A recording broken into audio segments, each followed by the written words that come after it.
Possible না। আর আমি কখনো কারোর কাছে রিকোয়েস্ট করি না, আমি আপনাদের কাছে হাত জোর করতেছি, আপনারা ওর পাশে দাঁড়ান। ওর নাম হলো দিন ইসলাম, ও একটা মুসলিম। তো আমাদের যত মুসলিম ভাইয়েরা আছেন, মুসলিম বাদে যত হিন্দু ভাইয়েরা আছেন, বৌদ্ধ ভাইয়েরা আছেন, খ্রিস্টান বাদে যত আমরা তো সবাই মানুষ, সবাই ইনশাল্লাহ ওর পাশে দাঁড়ানো।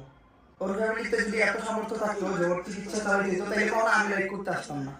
শুধুমাত্র বিষয়টা ওর চোখে দেখা নিয়ে না, চোখে তো আর কখনো দেখতে পারবো না, বাট ও তো বাঁচতে পারবো। তো আমাদের যদি ছোট ছোট হেল্পের কারণে ওর জীবনটা বাঁচে, তাহলে এই হেল্পটা আমাদের করা দরকার। ওর ফ্যামিলি পুরোপুরি ভেঙে গেছে, কারণ ওর বাবা একমাত্র ইনকাম করে ওদের ফ্যামিলিতে। ওর বাবা পারতেছে না। একটা ক্যামোর দাম 15,000 টাকা করে, 15,000 টাকার একটা ক্যামো গার্মেন্টসের একটা কর্মীর বেতন। ওইটা যদি ওরা মাসে মাসে দেয়, কিভাবে উনি চলবো, কিভাবে ফ্যামিলি চালাইবো? ওর বোনটা পড়ালেখা করে, তো আমাদের ওর ফ্যামিলির পাশে দাঁড়াইতে হবে। কিভাবে দাঁড়াইতে পারবো আমরা? সামনে ঈদ আসতেছে, আমরা সবাই জামা কাপড় কিনবো। এই যে একটা শার্ট কম কিনলাম,